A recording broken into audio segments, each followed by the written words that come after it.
Setelah Chenan akhirnya tahu bahwa dunia mimpi Mengkeer hanya berisikan dirinya dan juga Mengkeer yang memang benar-benar ada, Chenan pun tiba-tiba merasakan perubahan aneh mulai dialami di sekitarnya. Saat kelompok anggota peri dan si sosok iblis yang menyerupainya tanpa diduga menghilang, hanya menyisakan dirinya dan Mengkeer saja, sehingga Chenan pun bertanya-tanya tentang gerangan apa sebenarnya yang ingin dilakukan sang penantang langit, dan mungkinkah ini ujian hidup dan mati untuknya lagi, yang memungkinkannya jatuh ke dalam dunia ilusi lagi. Namun ketika Chenan masih bertanya-tanya akan hal ini, Mengkeer pun tanpa diduga tiba-tiba menyerangnya, menggunakan pedang terbangnya yang langsung menebas ke arah leher Chenan. Menyebabkan Chenan pun yang melihatnya segera mengatasinya dengan mengeluarkan pedang panjang dari pinggangnya untuk menangkis pedang terbang dari Mengkeer, sehingga ketika kedua pedang itu saling menghantam, Chenan pun terbental mundur jatuh ke tanah di balik kesuraman hebat yang ditunjukkannya. Dengan mengalami rasa sakit hebat di sekujur tubuhnya, membuatnya pun saat ini akhirnya menyadari bahwa memang ada celah besar antara kemampuannya dengan Mengkeer, dan sudah dipastikan ia merupakan penerus tanah suci kuno Dantai yang paling terkemuka dari 10 guru muda teratas di daratan sekaligus pewaris keturunan peri Tantai Suan. Tapi ketika Chenan masih menunjukkan kesuramannya ini, Mengkeer tampaknya tak sedikit pun menghentikan serangannya dengan meluncurkan serangan brutal pedang terbangnya lagi ke arah Chenan. Menyebabkan Chenan pun yang melihatnya menunjukkan kepasrahannya tanpa sedikit pun mengambil tindakan menghindar, mengingat dengan kondisi suram yang kali ini dialaminya, mustahil baginya untuk menghindar. Namun ketika Chenan menunjukkan kepasrahannya, pada saat ini sosok Xiaopeng dan Qianlong pun tiba-tiba datang untuk melerai keduanya. Sebelum kemudian Xiaopeng pun menyuruh Chenan dan Mengkeer untuk tak saling melakukan baku hantam, melainkan harus bersatu untuk mencoba melarikan diri dari tempat ini. Diikuti dengan Qianlong yang juga mendukung penuh perkataan dari Xiaopeng, sebab mereka kali ini tak boleh saling membenci, sebab mereka semua telah memasuki dunia ilusi yang mengerikan, dan apa yang terjadi dalam ilusi ini adalah kesalahpahaman, serta penyebab utama masalah ini nyatanya berasal dari sang penentang langit. Menyebabkan Mengkeer pun yang mendengarnya menunjukkan ketenangannya, dan menyingkirkan niat menghabisinya pada Chenan atas tindakan anomali membagongkan padanya. Sebelum kemudian ia melihat sekitarnya dan menyarankan kepada kelompok Qianlong untuk tak gegabah, sebab mereka seharusnya tak menerobos masuk ke dalam wilayah tanah kematian ini, yang menyebabkan mereka sekarang terjebak dalam dunia ilusi, sehingga buahnya pun merasa khawatir mereka kemungkinan akan sulit untuk melarikan diri dari tempat ini. Menyebabkan kelompok Qianlong pun yang mendengarnya sontak terdiam, sebab pada saat ini mereka tahu kelompoknya sama sekali tak bisa melarikan diri. Ya, meskipun sang penentang langit itu tak berada di samping mereka, mereka nyatanya sekarang terisolasi dari dunia luar, dan mereka tak tahu bagaimana cara keluar dari dunia ilusi ini, dikarenakan tempat ini tampak seperti halnya sebuah dunia lain.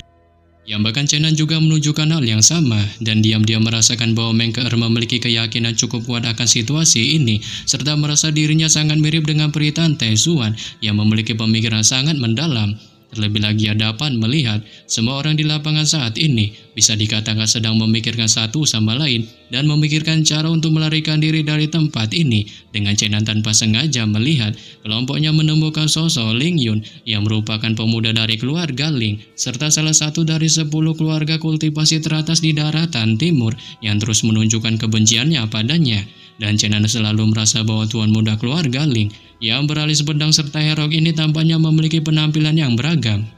Saat meskipun kata-kata dan perilakunya menunjukkan pengembangan diri yang sangat baik, Chenan selalu merasa bahwa sosoknya agak memiliki sifat munafik. Sebab pada saat memasuki wilayah tanah kematian kala itu, ketika Mengkeer mengusulkan untuk membagi menjadi 2 kelompok selama penjelajahan, Ling Yun mencoba mempertahankan Mengkeer dan menemukan alasan untuk membiarkannya berjalan di depannya. Saat Chenan bisa melihat beberapa petunjuk bahwa Ling Yun berkata manis kepada Mengkeer di depan, tentu saja dapat dilihat sebagai bagian sandiwara.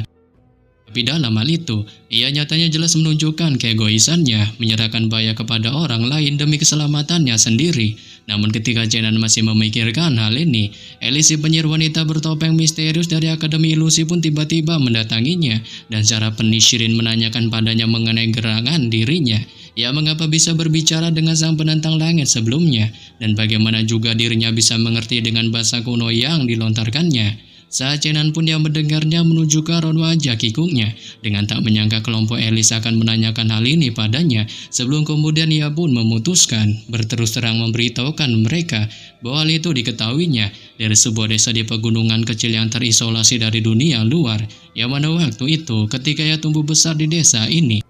Desa ini relatif terbelakang dan minim kontak dengan dunia luar, serta bahasa setempat yang digunakan sangat kuno, seolah-olah tak ada perubahan seiring perubahan dunia luar, sehingga empuannya pun bisa membaca dan memahami bahasa kuno itu, memungkinkannya dapat mengerti dengan kata-kata yang diucapkan oleh sang penentang langit, dikarenakan bahasa kuno yang dilontarkannya sangat mirip dengan bahasa yang digunakan di desa pegunungan kuno tempatnya tinggal, sehingga inilah alasan mengapa ia bisa memahaminya. Setelah mendengar pengakuan dari Chenan, kelompok Elis pun menunjukkan raut wajah anehnya, dan sebagian dari mereka yakin dengan apa yang Chenan katakan, serta sebagian lainnya tak sepenuhnya mempercayainya. Mengingat mereka merasa pemberitahuan dari Chenan itu hanyalah omong kosong belaka, tapi ketika kelompok Elis memikirkan hal ini, tanpa diduga tiba-tiba terjadi gelombang energi yang sangat dahsyat di udara, dan bayang asir yang tinggi terbang di atas hamparan bunga membentuk sesosok manusia mengerikan memiliki sepasang sayap, yang ternyata itu merupakan sang penentang langit yang telah kembali lagi. Sebelum kemudian ia pun berdiri di depan semua orang, menatap Chenan dengan cahaya ganas di satu matanya, dan mulai menanyakan beberapa hal tentang dirinya, yang diantaranya tentang gerangan apa yang tersembunyi di tubuhnya, dan rahasia apa juga yang tersembunyi di dalam dirinya, mengingat dia mengalami perasaan cukup akrab dengan sosoknya. Saat Chenan pun yang mendengarnya hanya menatap dengan tenang sang penentang langit, di balik sedikit kepanikan mulai muncul di hatinya. Sebab ia tahu meskipun sang penentang langit telah melupakan banyak hal di masa lalu, ia menyebutkan bahwa dirinya adalah seorang pria yang diubah oleh langit, dan sang penentang langit tampaknya telah melihat melalui beberapa hal luar binasa yang terjadi padanya, serta mungkin dapat memberitahunya banyak rahasia mengapa ia dapat dibangkitkan. Sebelum kemudian ia pun mengatakan pada sang penentang langit bahwa dirinya ingin menjawab semua pertanyaan yang dilontarkannya, tapi ia takut dirinya akan kehilangan kendali atas tubuhnya lagi, yang membuatnya pun kali ini tak berani mengatakan sepatah kata pun. Menyebabkan sang penentang langit pun yang mendengarnya hanya menunjukkan mode diamnya untuk waktu yang lama, dan berniat mengobrol secara empat mata dengan Chenan atas identitas yang masing-masing mereka alami. Ia pun memilih untuk menyingkirkan kelompok Mengker terlebih dahulu dengan membuka sebuah celah dunia fantasi mengerikan, berisikan tumpukan tulang belulang untuk menghabisi mereka.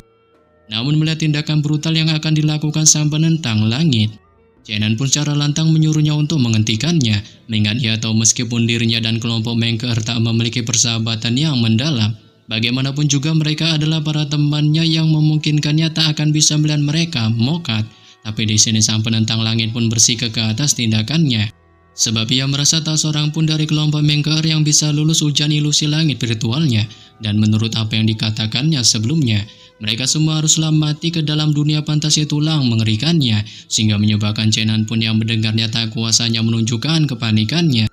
Dengan tak tahu lagi tindakan apa yang harus dilakukannya untuk menghentikan sang penentang langit, menyebabkan kelompok Mengker pun yang melihat kepanikan dari Chenan menunjukkan rasa anehnya, dan mereka juga tampaknya merasakan niatan menghabisi dari sang penentang langit. Sebelum kemudian Wang Tianji, seorang murid luar binasa dari kuil Shaolin pun mencoba memberanikan dirinya, menanyakan pada Chenan mengenai gerangan hal apa yang dikatakan sang penentang langit. Saat Chenan pun dengan cepat menerjemahkan kata-kata bahasa kuno yang baru saja dilontarkan sang penentang langit mengenai tindakannya yang berniat untuk membantai mereka, sehingga membuat kelompok Wang Tianji pun sontak menunjukkan kepanikan hebat di raut wajahnya. Namun ketika Wang Tianji DKK masih menunjukkan kepanikannya, sang penentang langit pun mulai melangkah ke arah mereka dan segera memunculkan gelombang energi dahsyat untuk melakukan pembantaian. Akan tetapi tepat ketika sang penentang langit berusaha hendak melakukan pembantaian,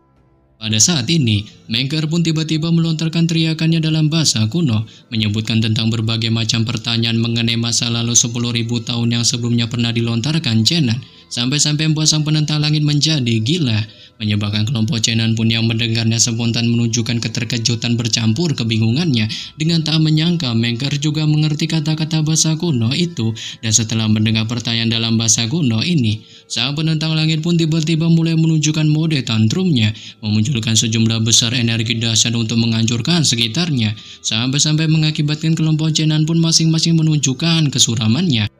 Tapi ketika sang penentang langit masih menunjukkan amukannya, Mengker pun cara licik dengan cepat memanggil panggung teratai gioknya, lalu segera melesat kabur dengan panggung teratai gioknya itu menghilang ke dalam sebuah energi magis, sehingga membuat kelompok Chenan pun yang melihatnya akhirnya menyadari alasannya, dan semua orang takjub akan kecerdasan maupun tindakan yang diambilnya. Sebab dengan kata-kata bahasa kuno yang dilontarkannya, itu pun memancing kegilaan dari sang penentang langit. memungkinkannya pun mencari peluang untuk melarikan diri. Namun pasca Mengke melarikan diri, Ling Yun kali ini dalam kondisi menyuramkannya.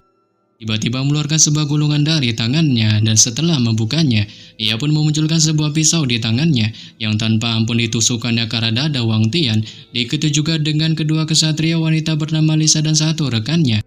Sehingga mengakibatkan darah yang menyembur keluar dari tubuh mereka pun sepenuhnya mewarnai gulungan itu menjadi merah, dan cahaya merah darah yang menyilaukan meletus dari gulungan, memunculkan gelombang energi sihir yang segera melonjak di udara serta langsung menyelimuti Ling Yun, sehingga embuannya pun tiba-tiba menghilang dari TKP-nya. Melihat gelombang energi sihir ini, Alice pun spontan berseru, menyebutkan bahwa gulungan yang dimunculkan Ling Yun merupakan gulungan sihir luar angkasa legendaris pengorbanan nyawa dewa, dan ia menyayangkan kelompok Wang Tian terluka parah sebab Ling Yun menggunakan pisau dari telapak tangan untuk tak hanya menusuk tulang rusuk mereka yang lunak, tapi juga kekuatan pisaunya meretakkan kelima organ dalam ketiganya, sehingga mengakibatkan mereka memiliki presentasi rendah untuk dapat bertahan hidup. Sebelum kemudian ia pun mencoba membantu ketiganya dengan membaca mantra dari mulutnya, dan cahaya putih menyelimuti ketiganya serta sejumlah luka yang dialami mereka perlahan disembuhkan. Tapi demikian ketiganya pun masih tak menunjukkan adanya tanda-tanda akan bangun, sehingga membuat Alice pun melontarkan permohonan maafnya, dikarenakan ia sudah berusaha sebaik mungkin untuk menyelamatkan ketiganya, dan hanya sedikit orang yang mahir dalam sihir kehidupan, ya meskipun ia sudah berlatih sekeras mungkin, dirinya pun nyatanya tak bisa membantu dengan luka seserius ini. Terlebih lagi ia juga memberitahukan bahwa gulungan yang digunakan Ling Yun adalah gulungan sihir luar angkasa legendaris yang dapat mengirim orang ribuan kilometer jauhnya dalam sekejap. Tapi demikian gulungan itu tampaknya dibuat untuk seorang kultivator jahat, dikarenakan jika sang pemilik ingin membukanya, si pemilik harus menggunakan darah dan energi kehidupan seseorang sebagai pengorbanan.